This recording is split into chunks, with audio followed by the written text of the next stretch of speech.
Baik anak-anak, kita teruskan dengan tokoh ataupun sultan yang keempat yang akan kita bincangkan, tokoh sultan terkenal kerajaan Uthmaniyah, iaitu Sulaiman Al-Qanuni bin Salim I.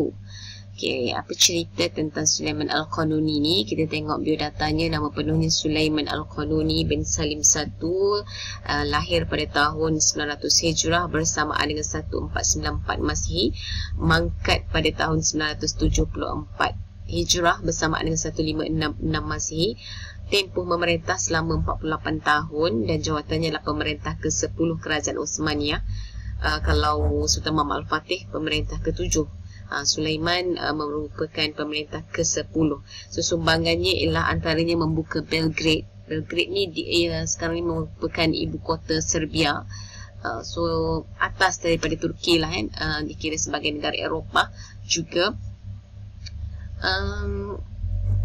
Dan dia juga turut membuka Algeria dan Tunisia.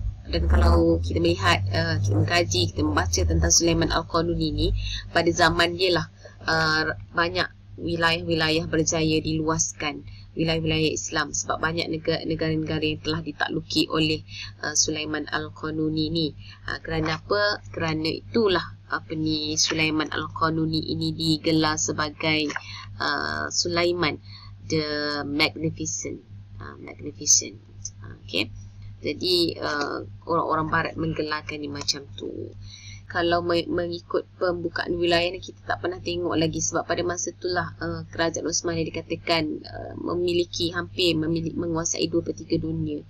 Ini anak-anak boleh tengok kawasan Belgrade, dia menguasai Belgrade, kawasan ini. Kemudian dia juga menguasai Algeria dan Tunisia dekat sini. Okay. Ini kawasan-kawasan yang dikatakan ditakluki. Ni Istanbulnya. Di Istanbul. Dia menguasai kawasan-kawasan di atas Istanbul ini. Ini memang kawasan-kawasan dia dah ni. Jadi tu suasana keadaan pada zaman pemerintahan Sultan Sulaiman. Okay.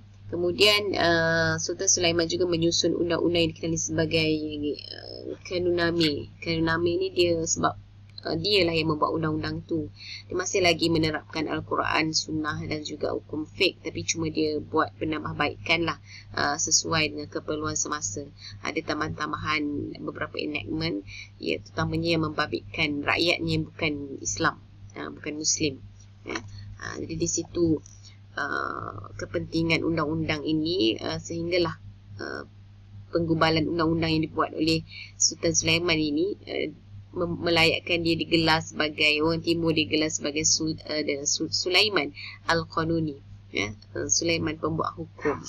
Jadi begitu kisah tentang Sulaiman ini. Dan undang-undang yang digubal ataupun dilakukan oleh Sultan Sulaiman ini diguna sehinggalah akhir kurun ke-19, ya? So undang-undang ini dia berkait dengan, kebanyakannya berkait dengan undang-undang hidup bernegara lah, ya? Tapi masih lagi mengekalkan hukum-hukum lama Al-Quran, cuma ada dimasukkan dengan perundangan-perundangan moden yang sesuai dengan syariat Islam. Kemudian dia juga turut mengadakan hubungan diplomatik dengan Perancis yang merupakan sebuah kuasa besar pada masa itu. Sebenarnya Perancis ni dia nak mempertahankan kuasa dia juga. So dia memerlukan, dia merasakan kerajaan Uthmaniyah ni boleh mengekalkan kuasa dia, sebab dia nak melindungi diri dia daripada serangan-serangan musuh-musuh dia. So dia buat hubungan diplomatik dengan kerajaan Uthmaniyah. Dan kerajaan Uthmaniyah ni dari satu sudut, dia memang dari satu sudut dia boleh dia kira bagus lah mengadakan hubungan diplomatik dengan Perancis ni, satu kuasa besar. Tetapi untuk kesan jangka masa panjang, dia sangat terkesan lah, memberi kesan yang besar kepada kerajaan Uthmaniyah hasil daripada hubungan diplomatik ini.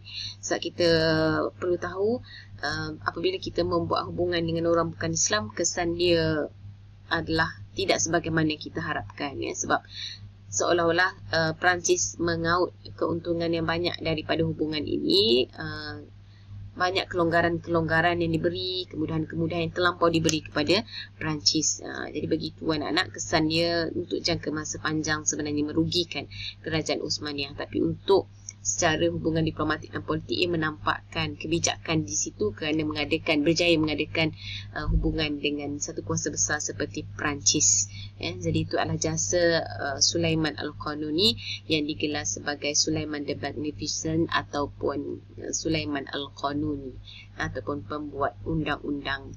Jadi begitu kisah Sulaiman Al-Qanuni. Alhamdulillah selesai sudah berkait dengan tajuk yang begitu mencabar ini sebab berkait dengan sejarah. Mudah-mudahan sedikit sebanyak membantu anak-anak semua untuk lebih memahami tajuk ini, memandangkan buku teks hanya diterangkan secara ringkas saja, tapi saya cuba untuk memberikan maklumat-maklumat tambahan sebagai penyedap rasa untuk tajuk ini. Okey anak-anak, semoga bermanfaat. Sekian, Assalamualaikum warahmatullahi wabarakatuh. Bye.